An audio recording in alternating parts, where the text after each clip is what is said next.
A very good afternoon to all of you. Welcome to Suresh Gyan Vihar University. I'm your teacher of business communication skills. And in business communication skills, we are studying unit third, that is communication skills. और उसके अंदर हम business communication के बारे में पढ़ेंगे, ठीक है? तो देखिए क्या लिखा है, हम स्क्रीन साफ आपको दिख रही है क्या? क्या लिखा है? Business communication is a process in which one person express their thoughts, opinions, ideas etcetera to the other person in business organization for carrying out business activities. तो ये हमारा एक मतलब बहुत ही बोलते डिफाइंड एक्टिविटी, डिफाइंड डेफिनेशन है business communication की। उसमें क्या बोला गया है कि बिजनेस कम्युनिकेशन स्किल एक ऐसी कम्युनिकेशन स्किल है जिसमें एक पर्सन अपने थॉट्स को, अपने ओपिनियंस को, अपने आइडियाज को उसी पर्सन से शेयर करता है इन रिस्पेक्टिव ऑफ बिजनेस। मतलब जो भी आइडिया शेयर कर रहा होता है उसका सारा लिंक बिजनेस से होता है। जो भी थॉट्स शेयर हो रहे होते हैं वो किसके लिए होते हैं? फॉर बिजनेस के लिए किए जाते हैं, अपनी बिजनेस एक्टिविटीज के लिए किया जाते हैं, अपने ऑर्गेनाइजेशन को अपलिफ्ट करने के लिए किए जाते हैं, उन्हें बिजनेस कम्युनिकेशन कहते हैं। तो एक बार हम फिर से वापस से डेफिनेशन बोलेंगे। Business communication is a process in which one person express their thoughts, opinion, ideas etcetera to other person in business organization for carrying out business activities. ये होता है। 2 minute.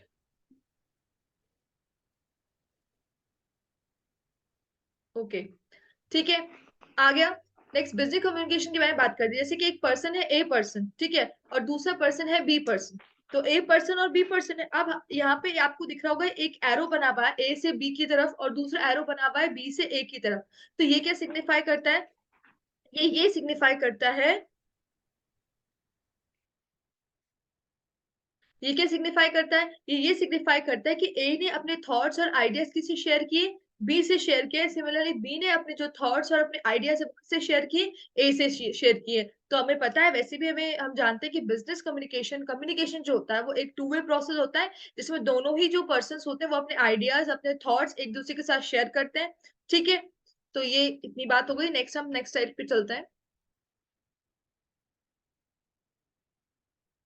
Next, nature and characteristics of business communication, ठीक है। तो पहली बात पूरी, communication involves at least 2 person. तो मैंने पहले भी ये बात बता रखी है कि कम्युनिकेशन में जरूरी क्या है? कम से कम, एटलीस्ट का मतलब होता है कम से कम 2 पर्सन का होना कम्युनिकेशन में बहुत जरूरी है, ठीक है। मोर देन 2 पर्सन भी हो सकते हैं ऑफकोर्स। जैसे कि हमें पता है कि जैसे कि जब हमारे नेता वगैरह भाषण देते हैं तो क्या होता है, वो खुद अकेले होते हैं, they are the single speakers and there are lot of audience sitting in front of them. तो वो एक तरह का 1 टू मैनी कम्युनिकेशन हो गया, ठीक है। पर हम बोलते हैं कि मिनिमम 1 टू 1 कम्युनिकेशन तो जरूरी होता है ना। देन सेकंड पॉइंट है, message is must. Of course when we are communicating to someone, कोई बात नहीं, मैंने खुद ने इनविजिबल किया है, सिर्फ मैं पढ़ रही हूँ आज, ठीक है। नेक्स्ट क्या बोला? मैसेज इज मस्ट, कि मैसेज होना बहुत जरूरी है। कि आप मतलब कब कम्युनिकेट कर रहे हैं तो कम्युनिकेशन के बीच में क्या इंपॉर्टेंट है? कम्युनिकेशन के बीच में इंपॉर्टेंट है कि आप की मैसेज की जो मैसेज है दोनों के बीच में कोई ना कोई मैसेज एक एक पर्सन से दूसरे पर्सन तक ट्रांसफर होना चाहिए। जैसे कि हम बोलते हैं कि सिमिलरली क्या, कोई सेमिनार हम लेते हैं, मान लीजिए सेमिनार है एनवायरमेंट पे, तो एनवायरमेंट सेव करना, एनवायरमेंट क्या होता है, एनवायरमेंट के क्या एनवायरमेंट्स में क्या क्या आता है, एनवायरमेंट से रिलेटेड सारी जो इंपॉर्टेंट मैसेजेस होते हैं वो आप सामने वाले ऑडियंस को शेयर करते हो। सही बात है। तो मैसेज होना बहुत मस्ट है कम्युनिकेशन के लिए। Next, communication is a two way process. मैंने ये पहले ही बता देता, हमने पहले ही कम्युनिकेशन की डेफिनेशन में ये चीज पढ़ ली है कि कम्युनिकेशन एक टू वे प्रोसेस होता है। नेक्स्ट बात करते हैं, communication is a continuous process. Communication एक कंटिन्यूअस प्रोसेस है, मतलब लगातार चलता रहता है, कम्युनिकेशन ब्रेकआउट नहीं होता। क्योंकि क्या ऐसा नहीं कि मतलब हम बात कर रहे हैं तो बात करना ही कम्युनिकेशन, जैसे मैंने पहले ही बताया था कि not only verbal speaking is not only communication. अगर हम बात नहीं भी कर रहे हैं तो हमारी बॉडी लैंग्वेज जो हो रही है वो कम्युनिकेट कर रही होगी, है ना। तो ये कंटिन्यूअस प्रोसेस है, ये चलता रहता है। आप जब से आप बोलना क्या, जब से आप बॉर्न हुए हो तब से आप कम्युनिकेट कर रहे हो, है ना। आप रोए तो आपने कम्युनिकेट किया, आपने अपने हाथ पांव हिलाने शुरू की तो आपने कम्युनिकेट किया, आपने आंखें खोली तो आपने कम्युनिकेट किया। फर्दर आप जब बोलने लगे तो फिर वो वर्बल कम्युनिकेशन होता गया, फिर वो कम्युनिकेशन चलता रहा। तो ये कंटिन्यूस प्रोसेस होता है। नेक्स्ट बात होती है, कम्युनिकेशन में भी रिटन, ओरल और जेस्चर्स। मतलब कम्युनिकेशन हम रिटन भी कर लिख सक करके भी कर सकते हैं। जैसे कि सामने जो लिखा हुआ है, आप मैंने राइट कर रखा है, आप उसे स्टडी कर पढ़ रहे हैं, तो ये एक रिटन कम्युनिकेशन है। I am verbally sharing my knowledge to you, तो ये एक ओरल कम्युनिकेशन है। एंड जेस्चर्स के थ्रू मतलब बॉडी पोस्चर्स के through, hand movements, eye movement, facial expression के थ्रू भी हम कम्युनिकेट कर सकते हैं। तो हमने क्या पढ़ा कि nature and characteristic of business communication क्या क्या पढ़ी। Communication involves at least 2 person, message is must, communication is a two-way process, communication is a continuous process, and communication may be written, oral or gesturous। ठीक है ना। Next बात करते हैं।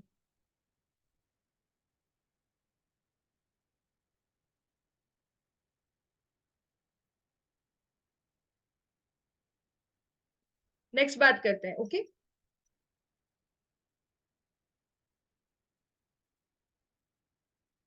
Next communication gap. अब हमने अभी तक ये पढ़ा कि कम्युनिकेशन क्या होता है, कम्युनिकेशन कैसे हम इफेक्टिव बना सकते हैं, कम्युनिकेशन किस किस तरह का होता है, कौन कौन से टाइप्स होते हैं कम्युनिकेशन के, कम्युनिकेशन को कैसे इंप्रूव किया जाता है। अब एक और कम्युनिकेशन का क्या प्रोसेस होता है। अब तक हमने इन सारी चीजों के बारे में पढ़ा। अब हम क्या पढ़ेंगे, communication gap. What is communication gap, कि आपके कम्युनिकेशन गैप क्या होता है। तो क्या होता है, the difference between what the sender wants to convey and the receiver understand. वो डिफरेंस जो कि एक सेंडर जो कन्वे करना चाहता है और रिसीवर जो अंडरस्टैंड करता है, उन दोनों के बीच में जो डिफरेंस आता है उसे कम्युनिकेशन गैप कहा जाता है। जैसे कि मैंने अपने कोई थॉट्स रखे किसी चीज के बारे में, कोई भी आइडिया से रिलेटेड मैंने अपना आइडिया सुनाया, पर सामने वाले ने उसको उस तरह से अंडरस्टैंड नहीं किया जिस तरह से मैंने उसे कन्वे किया। तो वो जो गैप होता है अंडरस्टैंडिंग का और कन्वेइंग का, उसको कम्युनिकेशन गैप कहते हैं। जैसे आपके साथ जो बहुत, जिसे हम मिसअंडरस्टैंडिंग भी कहते हैं, जैसे कि बहुत सिंपल और नॉर्मल लैंग्वेज में क्या बोल सकते हैं, मिसअंडरस्टैंडिंग। तो यही होता है कम्युनिकेशन में, मिसअंडरस्टैंडिंग हो जाती है। तो तो आपको भी पता है कि जब वर्बली भी आप बोलते हैं, जैसे कभी कभी मान लीजिए मैंने जैसे कि आपको बताया था कि बॉडी के पोस्चर्स जो होता है ना, अगर आप कुछ नेगेटिव बॉडी के पोस्चर्स बनाएंगे ना, तो इससे क्या शो होता है, इससे ये शो होता है दैट इससे आपका नेगेटिव इंप्रेशन सामने की तरफ पड़ता है। हालांकि आप वो फील नहीं कराना चाहते, वो इंप्रेशन देना नहीं चाहते, पर आपके कम्युनिकेशन क्या हो रहा है, कुछ इस तरह से हो रहा है कि वो ऐसी चीजें आपकी बॉडी कन्वे करे कि वो आपको वो नेगेटिव इम्पैक्ट पड़ रहा है आपका सामने वाले पर्सन पे। तो ये एक तरह से हम ये भी बोल सकते हैं, ये भी एक मिसअंडरस्टैंडिंग है कि आप सच में ये चीज कन्वे नहीं करना चाहते थे, पर ऐसी चीजें कन्वे हो गई और सामने वाले रिसीवर ने भी उस तरह से अंडरस्टैंड कर लिया उसको। ठीक है ना। Beating the communication gap is a major hurdle in the organization pursuit of prosperity and progress। Business के लिए एक कम्युनिकेशन का गैप का होना बहुत ही बड़ा हर्डल होता है किसी ऑर्गेनाइजेशन को इम्प्रूव करने के लिए, किसी ऑर्गेनाइजेशन को प्रोग्रेस करने के लिए। अगर हमारे जैसे अगर अगर हमारे एम्प्लॉयज और हमारा जो मेन सीईओ है और एम्प्लॉयज है, इनके बीच में, या फिर जो मैनेजर है और जो एम्प्लॉयज है इनके बीच में अगर कम्युनिकेशन गैप होता है, तो दैट लीड्स टू क्या होता है, हमारी कंपनी इतनी अच्छी तरीके से प्रोग्रेस नहीं कर पाती। क्यों नहीं कर पाती, क्योंकि कम्युनिकेशन के थ्रू क्या होता है कि जो एम्प्लॉयज होंगे वो अपने आइडियाज रखेंगे, या फिर किस चीज से रिलेटेड उनको कोई क्वेरी होगी तो वो क्वेरी पूछेंगे, या फिर हम बोल सकते हैं कि कोई बात उनको अच्छी नहीं लगी, या कोई जो रूटीन में उनको प्रॉब्लम है, या रूटीन में कुछ चेंज कराना है, तो वो कन्वे करेंगे। ठीक है। तो अगर कम्युनिकेशन ही नहीं हो पाएगा, वैसे ही मैनेजर जो होगा वो अपने जो सारे सब लोगों को जो टास्क होगा वो टास्क बताएगा। ठीक है ना। तो अगर कम्युनिकेशन गैप रहेगा तो ये दोनों अच्छे से कम्युनिकेट नहीं कर पाएंगे, सामने वाला जो कह रहा है उसे समझ नहीं पाएंगे ढंग से, जिसकी वजह से क्या होगा, हमारी जो ऑर्गेनाइजेशन है उसकी प्रोस्पेरिटी को परस्यू करने में हमें प्रॉब्लम आएगी, उसकी प्रोग्रेस को इस तरह से, जिस तरह से वो प्रोग्रेस हो रहा है उसको कंटिन्यू करने में हमें प्रॉब्लम आएगी। The gap and unresolved leads to goal and objective not being met. मतलब इस गैप की वजह, अगर ये गैप अनरिजॉल्व रहता है, अगर इस गैप को हम फिल नहीं करते हैं, इसकी वजह से क्या होता है कि हमारे जो गोल्स होते हैं, जो मान लो हमने गोल बना रखे हैं, या जो ऑब्जेक्टिव्स होते हैं, वो उस टाइमली मेट नहीं कर पाते, या फिर कभी भी मेट नहीं कर पाते हैं। तो कम्युनिकेशन गैप के लिए क्या बोला, कम्युनिकेशन गैप क्या होता है, ये वो डिफरेंस होता है जो सेंडर कन्वे करना चाहता है जो मैसेज, और जो रिसीवर अंडरस्टैंड करना चाहता है उसके बीच में जो गैप होता है। गैप का मतलब ये नहीं कि मैं और आप बैठे हैं तो ये जो डिस्टेंस है इसको गैप का, नहीं नहीं, थॉट्स के बीच में गैप, क्योंकि आपका मेरा माइंड डिफरेंट डिफरेंट है। मैं किस माइंड किस थॉट प्रोसेस से आपको वो बात समझा रही हूँ, और आप किस थॉट प्रोसेस से उसको रिसीव कर रहे हैं, इस इन दोनों चीजों के बीच में जो गैप होता है उसे कम्युनिकेशन गैप कहा जाता है। और कम्युनिकेशन गैप होने की वजह से क्या होता है कि हमारी कंपनी जिस तरह की प्रोस्पेरिटी अचीव करना चाहती है, जिस तरह की प्रोग्रेस अचीव करना चाहती है, वो नहीं कर पाती। सेकंड, हमारे जो गोल्स होते हैं, हमारे जो ऑब्जेक्टिव्स होते हैं, वो अनरिजॉल्व रहते हैं। ओके। तो ये हमारा कम्युनिकेशन गैप हुआ। नेक्स्ट बात करते हैं, व्हाट कॉज दिस गैप, मतलब इस गैप का रीजन क्या है? First of all, poor vocabulary, then talking fast, then carelessness, then improper selection of word, and then lack of clarity. ये नॉर्मल सी बात है, सिंपल सी बात है। देखिए, मैं गैप ही इजीली आपको समझा देती हूँ। कैसे समझा सकती हूँ कि अगर मैं आपको कुछ चीज टीच कर रही हूँ, मान लीजिए मैं मैथ्स का एक क्वेश्चन एडिशन ही टीच कर रही हूँ आपको, अगर मैंने वो एडिशन अच्छी क्लैरिटी से, सफाई से बोर्ड पे लिख के नहीं समझाया, या फिर मैंने उसमें प्रॉपर सिलेक्शन ऑफ वर्ड्स नहीं किए, या फिर मैंने उस चीज के बारे में बहुत तेज तेज बताना शुरू किया आपको, तो हो सकता है कि आप उस एडिशन को ढंग से नहीं समझ पाए। ठीक है ना? होता है ना बहुत सारे टीचर्स के साथ, वो बहुत फास्ट बोलते हैं या बहुत हार्ड वर्ड्स का यूज करते हैं। जैसे इंग्लिश वाली मैम है कोई, वो उनकी इंग्लिश तो बहुत अच्छी, पर आपकी इंग्लिश इतनी अच्छी इंप्रूव नहीं है, तो he saying very hard hard words, जिसकी वजह से आपको वो अंडरस्टैंड करने में प्रॉब्लम आ रही है। तो दिस इज द रीजन कि कम्युनिकेशन गैप मेंटेन हो जाता है। तो ये इंपॉर्टेंट है।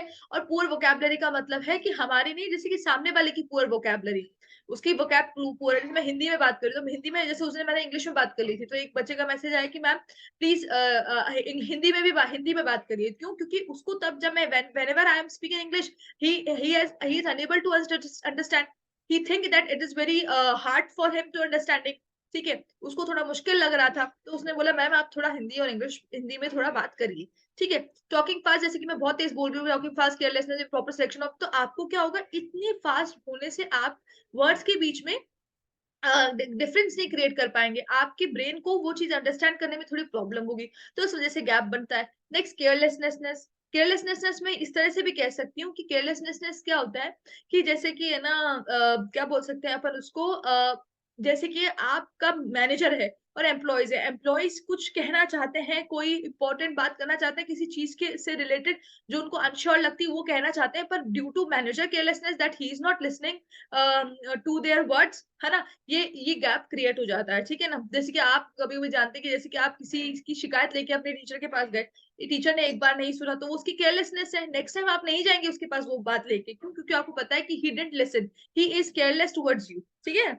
Next, improper selection of words. Of course, जैसे कि यहाँ लिखा है इम्प्रॉपर सिलेक्शन ऑफ वर्ड, तो जो आपने ये लाइन लिखी है आपको अच्छे से समझ में आ रही है, क्योंकि बहुत ही ज्यादा इजी इजी वर्ड्स का सिलेक्शन हो रखा है इसमें। मान लीजिए मैं बहुत कोई हार्ड सा वर्ड इसकी जगह लिख देती, तो आपको वो समझने में थोड़ी मुश्किल होती। और lack of clarity, of course, for a good communication, for being a good presentator, for being a good vocal instructor, for being a good communication, है ना, आपको क्या होना चाहिए, क्लैरिटी जरूर होनी चाहिए, आपके माइंड में भी क्लैरिटी होनी चाहिए that what you are speaking, and आपकी बोर्ड पे भी क्लैरिटी होनी चाहिए, आपकी प्रेजेंटेशन में भी क्लैरिटी होनी चाहिए that what you were presenting. Okay, next बात करते हैं effect of communication gap in an organization. Effect of communication gap है एक ऑर्गेनाइजेशन के अंदर, कम्युनिकेशन गैप की वजह से क्या क्या प्रॉब्लम्स आती है। तो फर्स्ट है लूजिंग क्लाइंट्स। अगर आपके बीच में कम्युनिकेशन गैप होगा, if the clients were unable to understand what you were saying, if there is communication between both of you, them if they were not clear about your ideas, about your goals, then क्या होगा, वो इस contract को अपना पीछे ले लेंगे, मतलब कॉन्ट्रैक्ट से कोई असाइन नहीं करेंगे, कॉन्ट्रैक्ट को तोड़ देंगे, ये कॉन्ट्रैक्ट ब्रेक कर देंगे, तो इसकी वजह से हमारे क्लाइंट्स क्या होंगे, लूज होंगे। Next, problem between employees. Of course there are very many conflicts between employees, कहीं भी ऐसा नहीं होता कि इसको एम्प्लॉयज, बहुत सारे एम्प्लॉयज एक ही ऑर्गेनाइजेशन में वर्क कर रहे हो and they don't have any conflict, उस कॉन्फ्लिक्ट को रिजॉल्व करने के लिए ही मैनेजर या एचआर जो होते हैं, मैनेजर्स जो होते हैं, वो उसी कॉन्फ्लिक्ट को रिजॉल्व करने के लिए होते हैं, जो उनसे अपर पोजीशन पे होते हैं। तो if they didn't listen to them, तो क्या होगा, ये जो एम्प्लॉयज के बीच में प्रॉब्लम है वो बढ़ती जाएगी। इफ वी डिडंट, अगर हम बार बार एम्प्लॉयज की काउंसलिंग नहीं करेंगे, मीटिंग्स नहीं करेंगे, फ्रेंडली बिहेवियर नहीं रखेंगे, जिसकी वजह से प्रॉब्लम जो होगी एम्प्लॉयज के बीच में वो बढ़ती जाएगी। और जब एम्प्लॉयज के बीच में प्रॉब्लम्स बढ़ेगी, तो they didn't work that effectively, क्योंकि एम्प्लॉयज क्यों हमारे लिए इंपॉर्टेंट है, क्योंकि हमारे लिए, हमारे ऊपर उससे वही काम तो करते हैं, वही तो काम करते हैं जिसकी वजह से हमें इतना अचीवमेंट मिलता है।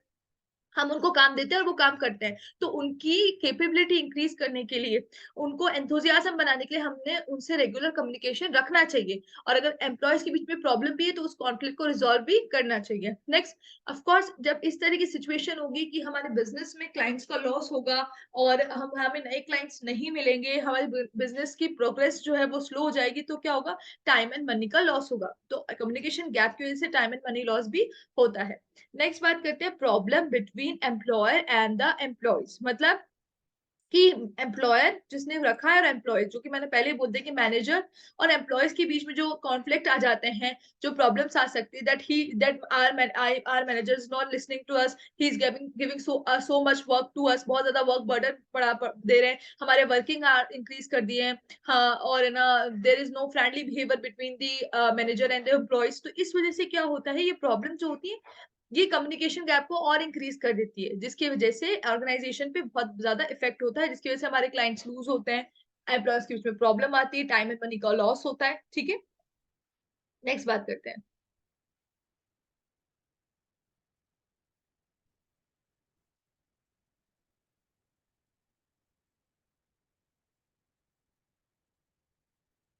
नेक्स्ट बात करते हैं how to reduce this gap. अब हमने ये तो सुन लिया कि कम्युनिकेशन गैप क्या होता है, हमें ये भी पता चल गया है कि भाई इस गैप की वजह से क्या क्या प्रॉब्लम्स आती है, पर ये तो पता चले कि इस गैप को रिड्यूस कैसे करा जाता है। How, what are the ways to reduce this communication gap? First, preparation. Second, understanding the opposite gender. Next, avoiding non verbal communication, getting feedback, cross-checking, improving fluency in the language, and understanding the wide diversity in workplace। मतलब सबसे पहले if you मान लीजिए if you are have to present a seminar, if you have to present a meeting, a presentation, है ना, किसी भी चीज से रिलेटेड, अब आपके कोई प्रोडक्ट से रिलेटेड, तो you should be fully prepared for this, क्योंकि अगर जितना अच्छे आपकी प्रिपरेशन होगी, जितने अच्छे आपने सिलेक्शन ऑफ वर्ड्स होगा, जितनी क्लैरिटी से आप उन्हें समझाएंगे, मतलब ये सब तो प्रिपरेशन से ही आएगा। एकदम से आप वहां चले गए और मैं जैसे एकदम से यहाँ आ गई और मैं बस बोलने लगी, तो आप मेरे अंदर ही अगर क्लैरिटी नहीं होगी तो मैं आपको कैसे समझा पाऊंगी? तो प्रिपरेशन पहले से ही, मतलब you have to pre prepare for everything, whatever the meeting, whatever the seminars that were going on in the next hours, आपको अच्छे से प्रिपरेशन करके रखनी चाहिए, अपनी जो प्रेजेंटेशन है उसको क्लियर रखना चाहिए, अपने माइंड में क्लैरिटी रखनी चाहिए, ताकि अगर आप क्लियर होंगे तो आप अच्छे से प्रेजेंट कर पाएंगे, जिससे कम्युनिकेशन गैप कम होगा, आप जो प्रेजेंट करना चाहते हैं वो उसे वैसा ही अंडरस्टैंड करेंगे। Next, understanding the opposite gender, है ना, अपोजिट जेंडर का मतलब ये नहीं male and female, understanding the opposite person. जैसे कि अभी मैं हूँ, मैं ये समझती हूँ कि बहुत से बच्चे हैं जिन्हें इंग्लिश में प्रॉब्लम है ना, जिनको लिए हिंदी थोड़ी सुटेबल है, तब मैंने अंडरस्टैंड किया और मैंने क्या किया, अपना जो लैंग्वेज है, टीचिंग लैंग्वेज, उसे बाइलिंगुअल कर दिया, मतलब हिंदी भी और इंग्लिश भी दोनों कर दिए, ताकि आप लोगों को अंडरस्टैंड ज्यादा अच्छे से हो पाए, जिसकी वजह से हम लोगों के बीच में जो कम्युनिकेशन गैप था वो रिड्यूस हो गया। समझ में आया? Understanding the opposite gender. ठीक है, next, avoiding non verbal communication. देखिए नॉन वर्बल कम्युनिकेशन हम बहुत तरीके से, जैसे मैंने अभी जस्ट बताया था कि हालांकि आपकी इच्छा, आप इंटरेस्ट दिखाना चाहते हैं, पर आप अगर अपनी स्पाइन लूज करके बैठे हैं, तो मुझे क्या पता चलेगा that you are not interested, हालांकि आप ऐसा नहीं सोचते, पर आपकी बॉडी लैंग्वेज ने मुझे को एक गलत मैसेज फॉरवर्ड किया।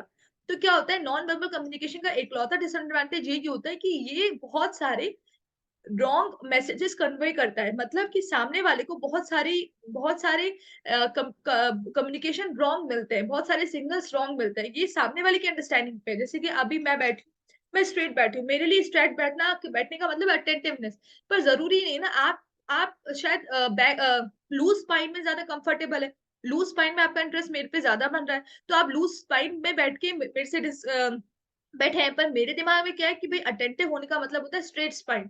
तो जब मैं आपको लूज स्पाइन में देखूंगी, मैं क्या बोलूंगी, ये ही इज नॉट या she is not interested to but what I am saying, what I am sharing her him और हर। ठीक है ना, तो ये प्रॉब्लम अराइज हो जाती है हमारे साथ। ठीक है, तो नॉन वर्बल कम्युनिकेशन में सिर्फ एक ही नेगेटिव पॉइंट है कि ये बहुत गलत तरीके से कन्वे हो जाता है। ठीक है ना, तो इसको अवॉइड करना चाहिए, मोस्ट ज्यादा से ज्यादा नॉन वर्बल कम्युनिकेशन को अवॉइड करना चाहिए in case to reduce the gap. ऐसे नहीं कि आप बिल्कुल ही बैठे हैं, पर ऐसे ऐसे सिग्नल्स जो, जिनके दो मीनिंग्स होते हैं, या ऐसे सिग्नल जो नेगेटिव इफेक्ट भी करते हैं, आपको वो ना करने की कोशिश करनी चाहिए। अगर आपको नॉन वर्बल कम्युनिकेशन यूज करना है, use it in a positive way, use positive signals, use positive postures, use positive facial expressions. Okay, next होता है गेटिंग फीडबैक। नेक्स्ट क्या होता है, गेटिंग फीडबैक। गेटिंग फीडबैक का मतलब है, ऑफ कोर्स हमारा कम्युनिकेशन तभी कंप्लीट होता है जब हमारे पास क्या होता है, फीडबैक होता है कि सामने वाले ने कितना अंडरस्टैंड किया। मान लीजिए अभी आज मैं आपको सारा बोल बुला के चली गई, तो मेरे को ये नहीं पता चलेगा कि आपको कितना समझ में आया।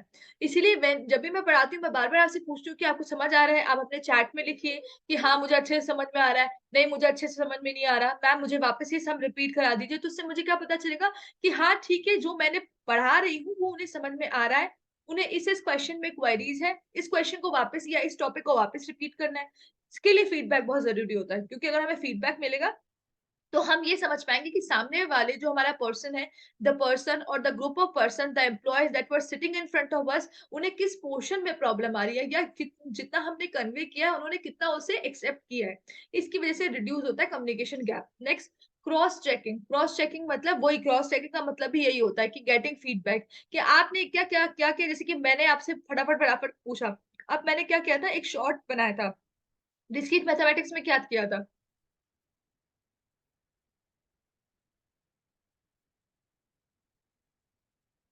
क्यों, समझ में वैसे ही पढ़ा रही हूँ मैं तो।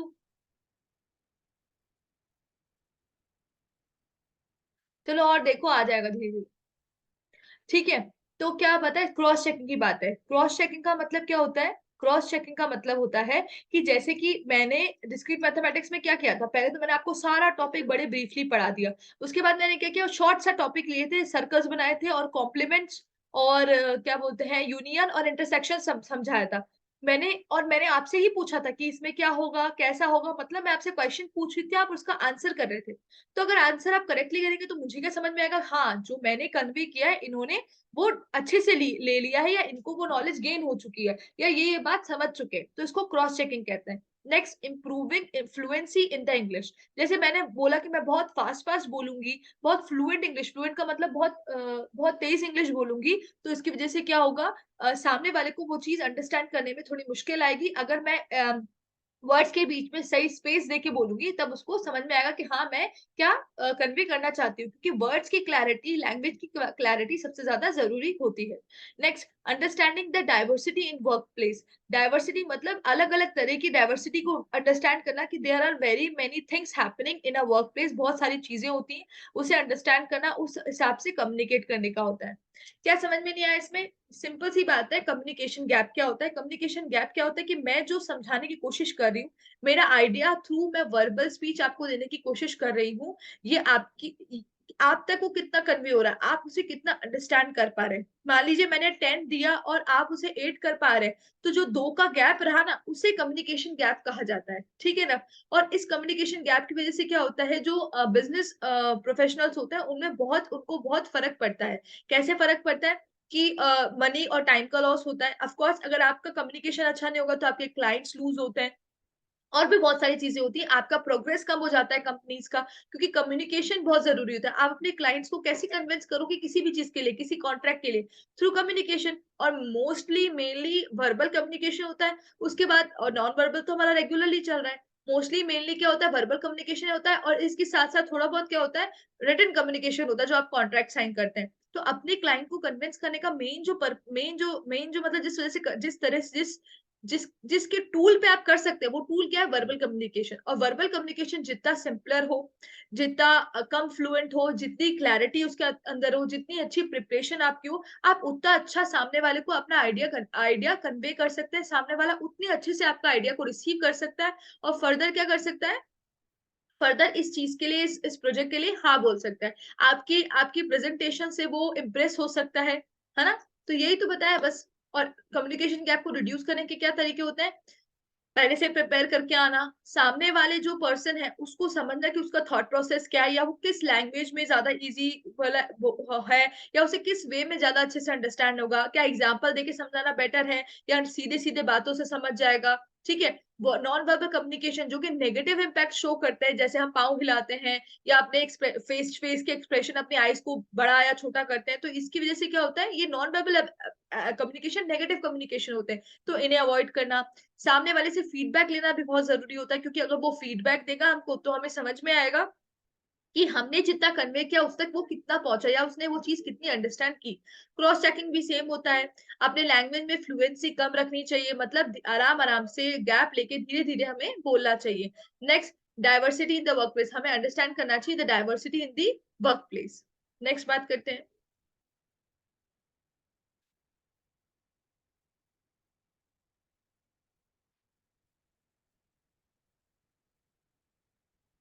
Next, what we get from it. अब लास्ट हमारी स्लाइड है, खत्म हो गया है। अब क्या बात है, सिर्फ इतनी सी पॉइंट है कि द ग्रेट एक जॉर्ज ऑरवेल थे, उन्होंने क्या बोला था, the great enemy of clear language is insincerity. When there is a gap between one's real and one's declared aims, one turns, as it were, instinctively to long words and exhausted idioms, like a cuttlefish querying out a ink. इसमें इसने इन्होंने इससे इतनी सी बात बोली थी, इसका ये जॉर्ज ऑरवेल ने कहा था, उन्होंने कहा था कि सबसे ज्यादा जो आपकी सबसे बुरी एनिमी होती है वो आपकी क्लियर लैंग्वेज होती है, मतलब इनसिंसियरिटी इन क्लियर लैंग्वेज, मतलब क्लियर लैंग्वेज नहीं होती, वो सबसे बड़ी एनिमी होती है, क्योंकि ये एक छोटी चीज को बड़ा और एक बड़ी चीज को छोटा कर सकती है, इस कम्युनिकेशन गैप को बड़ा कर सकती है। आप जो कह रहे हैं सामने वाला क्या समझ रहा है, इसमें डिफरेंस क्रिएट कर सकती है। तो कोशिश करनी चाहिए कि आपकी लैंग्वेज जितनी ज्यादा सिंपल हो, जितने अच्छे अच्छे इडियम्स हो, जितने कम लॉन्ग वर्ड्स हो, उतना ज्यादा बेटर होता है। ये जॉर्ज ऑरवेल ने कम्युनिकेशन गैप के लिए कहा था। लास्ट लाइन है, communication is a very essential part of everyday's life and its presence is more felt in organisation. सबसे ज्यादा इंपॉर्टेंट पार्ट है हमारी हर दिन की लाइफ का। हम सोचे या नहीं सोचे, हम कम्युनिकेशन करने की सोच रहे हैं या नहीं सोच रहे, कम्युनिकेशन तो हो रहा है, कन्वे हो रहा है, थ्रू वर्बली हो रहा है, आप रिटर्न लिख कर रहे हैं, या फिर आप रोज व्हाट्सएप पे मैसेज करते हैं, है ना, या इंस्टाग्राम देखते हैं तो थ्रू आप इंस्टाग्राम के थ्रू विजुअली आपका कम्युनिकेशन चल रहा है। आप किसी से बात कर रहे हैं तो वो टेलीफोनिक, वो आपका वर्बली कम्युनिकेशन चल रहा है। आप कोई इंपॉर्टेंट नोट लिख रहे हैं तो रिटर्न कम्युनिकेशन चल रहा है। बाकी नॉन वर्बल कम्युनिकेशन तो आप पूरे दिन भर में कितनी बार, आपको खुद को नहीं याद रहता होगा कितनी बार आप अपनी फेस के एक्सप्रेशन, अपने हैंड्स के एक्सप्रेशन, अपनी बॉडी पोस्चर्स कितनी बार चेंज करते हैं, तो वो भी एक तरह का कम्युनिकेशन होता है। तो हम कम्युनिकेशन बहुत इंपॉर्टेंट पार्ट होता है हमारी लाइफ का, और इसकी प्रेजेंस ऑर्गेनाइजेशन में बहुत ज्यादा इंपॉर्टेंस रखती है। क्यों? क्योंकि मैंने बताया कि हमारे जो क्लाइंट्स होते हैं, हमारा जो कभी प्रेजेंटेशन होता है, हम कभी किसी इंटरव्यूइंग में जाते हैं, तो वहां पे सबसे पहले हमारी नॉलेज से भी पहले क्या देखा जाता है, हमारी कम्युनिकेशन स्किल्स, जो हमें समय रहते टाइम धीरे धीरे इंप्रूव करनी चाहिए। कम्युनिकेशन ऐसा नहीं होता कि कम्युनिकेशन स्किल बस आज बहुत अपन बहुत बुरे थे कम्युनिकेशन स्किल में, कल बहुत बेटर हो गए, ऐसा नहीं होता है। धीरे धीरे कम्युनिकेशन स्किल को इंप्रूव किया जाता है, धीरे धीरे कम्युनिकेशन स्किल्स हमारी क्या होती रहती है, बेटर होती रहती है, धीरे धीरे हम इंप्रूव करते जाते हैं कम्युनिकेशन में। तो मैं फर्दर मैंने सारा बता दिया था कि हमने क्या पढ़ा। फटाफट से अगर एक ओवरव्यू कर लेते हैं अगर हो पाए तो।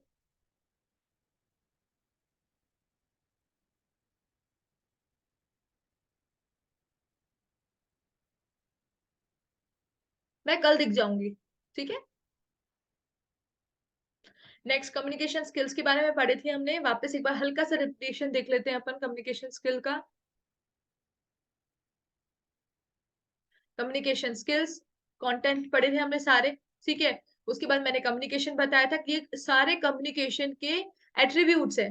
कम्युनिकेशन स्किल्स के एट्रीब्यूट्स है क्या क्या, assertive behaviour, negotiation skills, conflict resolution, dealing with aggression, intercultural communication, customer care, presentation skills, ये सारे कम्युनिकेशन स्किल्स के एट्रीब्यूट्स हैं। नेक्स्ट कम्युनिकेशन का मीनिंग बता दिया था, एक लैटिन वर्ड से आया है जिसका मतलब टू शेयर होता है। ये sharing of their ideas, sharing of your emotions, sharing of your expressions, कुछ भी शेयरिंग हो सकता है, ठीक है ना। एक डायनेमिक प्रोसेस होता है, एक टू वे प्रोसेस होता है, हमारी लाइफ में बहुत इंपॉर्टेंट रखता होता है, ठीक है ना।